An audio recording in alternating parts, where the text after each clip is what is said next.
आज आपण आणि 3 फंक्शन बघणार आहोत. एक पॉवर, कोशन आणि मॉड.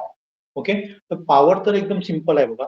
मला काय करायचंय 2 इंटू 2 इंटू 2 करायचं म्हणजे 3 वेळा 2 करायचं. तुम्ही काय करणार सांगा? इथे मी पॉवर लिहिणार. मला 2 किती वेळा करायचा आहे? म्हणजे 2⁻3 2चा तिसरा घात काढायचा आहे. 2 इंटू 2 इंटू 2 3 वेळा. तर त्याचा आन्सर आपल्याला इथे मिळते. ओके. समजा मला काय करायचं आहे?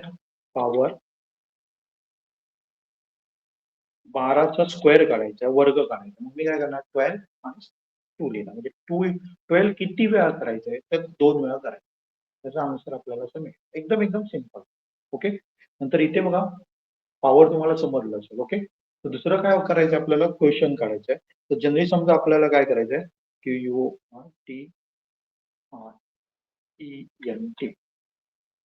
समजा 21 ला आपण काय केलं 4 ने भागलं. तर आपल्याला काय येतं 4च्या पाड्यामध्ये 4 पंच 20. क्वेश्चन त्याचा किती येतो सांगा 5 येतो. आन्सर त्याचं काय येणार सांगा 5. ओ सॉरी. मी त्याच्या अगोदर काय करायला विसरलो सांगा? इक्वल टू लिहायला विसरलो. फॉर्म्युला फंक्शन वापरताना आपल्याला काय करावं लागतं? कायम इक्वल टू चिन्ह स्टार्टिंगला लिहावं लागतं. ओके. आन्सर त्याचा आला. आपण आणि एक बघूया. ओके. तर समजा मी काय केलं सांगा 120 ला 12 ने काय केलं डिवाइड केलं. 120 ला 12 ने काय केलं डिवाइड केलं. तर आपल्याला आन्सर काय येणार सांगा 10. क्वेश्चन त्याचा आपल्याला काय होतंय मिळतो. एकदम सिंपल आहे बघा. पॉवर आणि क्वेश्चनवर एकदम क्वेश्चन काय असतात म्हणजे एकदम इझी आहे आपल्याला आणि आपण इझिली ते सोडवू शकतो. ओके. आता मॉड मध्ये काय विचारतात? मॉड पण इझी आहे बघा. पण त्याच्यामध्ये वेगवेगळ्या प्रकारे तुम्हाला विचारलं जातं. त्यामुळे मी इथे काय केलं बघा 4 केसेस घेतलेला आहे. मॉड म्हणजे रिमाइंडर. क्वेश्चन मध्ये क्वेश्चन मिळायचा आणि मॉड मध्ये आपल्याला रिमाइंडर मिळणार. उदाहरणार्थ सुद्धा पहिलं उदाहरण घेऊया आपण इथे. हे दिलेलं आहे तेच मी घेतो इथे बघा. मॉड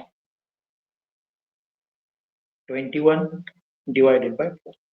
तर 4 ने समजा आपण 21 ला भागलं तर आपल्याला रिमाइंडर काय मिळणार आहे 1 मिळेल. त्यामुळे इथे आन्सर काय असणार त्याचं 1. समजा मी आणि घेतो मॉड कुठलाही नंबर समजा 123 डिवायडेड बाय समजा 12. तर याचा आपल्याला क्वेश्चन किती मिळणार हे रिमाइंडर किती मिळणार आहे 3. क्लिअर. ह्याच्यामध्ये आपल्याला काय मिळतं सांगा रिमाइंडर किती आहे तो आपल्याला काय होतं मिळतं. पण याच्यामध्ये काय केलं होतं बघा आपण काय करणार आहोत तर 4 प्रकारच्या केसेस बघणार आहोत त्याच्यामध्ये आणि कुठलाही तुम्हाला एखादा विचारला जाऊ शकतो. इथे बघा त्याच्यामध्ये काय सांगा हे दोन्ही काय होते सांगा पॉझिटिव्ह होते. म्हणजे दोघांची साईन काय होती सांगा प्लस साईन होती. त्यांच्या समोर काय नाही म्हणजे पॉझिटिव्ह नंबर आहेत ते. ओके. पहिल्यांदा मी काय करतो सांगा दोन्ही निगेटिव्ह असेल तर आपण काय करतो इथे समजा मी काय लिहिलं मॉड दोन्ही नंबर निगेटिव्ह आहे. दोन्ही पॉझिटिव्ह असेल तर आपल्याला काय मिळतो सांगा रिमाइंडर मिळतो. दोन्ही निगेटिव्ह असले तर आपल्याला काय मिळतं आपण बघूया. तर आपल्याला काय मिळालं सांगा -1. ओके. त्याचा अर्थ काय झाला सांगा समजा आपण काय केलं सांगा 21 ला 4 ने भागलं तर आपल्याला रिमाइंडर किती मिळतो 1 मिळतो. पण इथे निगेटिव्ह काय दाखवला तर दोन्ही काय आपले सांगा निगेटिव्ह आहे. म्हणजे एक कायम लक्षात ठेवायचं केस 1 मध्ये काय होते दोन्ही पॉझिटिव्ह होते आणि केस 4 मध्ये सुद्धा दोन्ही काय होते सांगा सेम साइनचे होते. दोन्ही निगेटिव्ह होते. त्यामुळे त्यांचा जो रिमाइंडर आहे तोच लिहायचा. म्हणजे एक रिमाइंडर आहे ते तोच लिहायचा. फक्त साइन त्यांचं ते लिहायचं. आता इथे निगेटिव्ह दोघांचं साइन आहे. त्यामुळे मी काय दिलं सांगा निगेटिव्ह. ओके. आता ह्या 2 आणि 3 केसमध्ये थोडंसं आपल्याला काय करावं लागतं वेगळं करावं लागतं. इथे आपण पाहिजे तर आणि एक नंबर घेऊया. समजा मॉड समजा -123 वजा 12 घेऊया. इथे सुद्धा आपल्याला रिमाइंडर काय मिळणार सांगा 3 मिळणार आहे. निगेटिव्ह 3. ओके. ह्या दोन्ही केस समजल्या तुम्हाला केस 1 आणि केस 4. जेव्हा दोन्ही साइन काय सांगा सेम आहे तेव्हा आपल्याला जो रिमाइंडर असतो तोच मिळतो. फक्त त्याची साइन मात्र लक्षात ठेवायची. त्या दोघांची सेम असलेली साइन त्याला द्यायची आहे. ओके. क्लिअर. आता इथे जर बघितलं तर एकाची साइन पहिल्याची पॉझिटिव्ह आहे दुसरा नंबर काय निगेटिव्ह आहे. इथे काय होतं ते आपण बघूया. मॉड 21 वजा 4. ओके. इथे काय झालं बघा पहिला नंबर आहे तो पॉझिटिव्ह आहे आणि दुसरा नंबर आहे तो काय सांगा निगेटिव्ह आहे. तर याच्यामध्ये काय केलं तर आन्सर काय आलं बघा -3 आलं. आता -3 का आलं तर इथे आपण काय करतो 4 पंच 20. ओके. त्याच्या पुढे 21 आहे.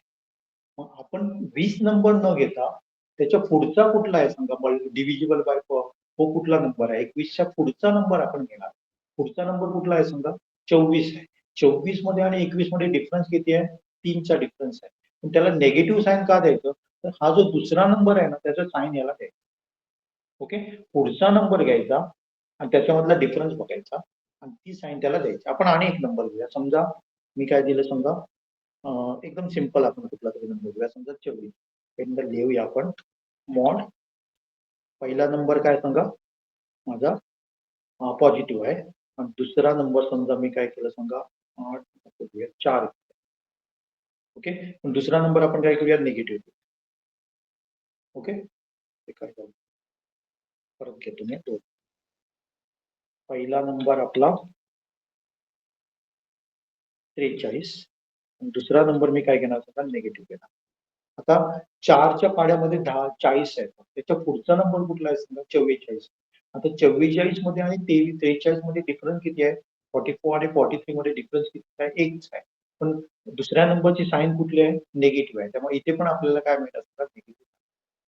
क्लिअर समजलं? आणि मी तुम्हाला देतो बघा, याची खूप लक्षात घ्या, खूप प्रॅक्टिस केली तर तुमचं नक्कीच परफेक्ट होईल. समजा मी 23 दिलं आणि दुसरा नंबर निगेटिव्ह. ओके, आता पहिला नंबर पॉझिटिव्ह आहे, दुसरा नंबर निगेटिव्ह आहे. दोघांची साइन काय सांगा वेगवेगळी आहे. मग 5च्या पाड्यामध्ये येणारा पुढचा नंबर बघायचा. 23च्या पुढचा नंबर कुठला आहे? तर 25 आहे. 25 मध्ये आणि 23 मध्ये किती डिफरन्स आहे? 2चा डिफरन्स.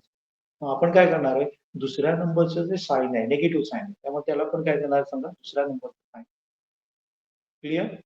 आता याच्यामध्ये सुद्धा काय आहे समजा सेम आहे. सेम नंबर घेऊया आपण. कुठला घेतला? 21 आणि 4. 21 आणि 4.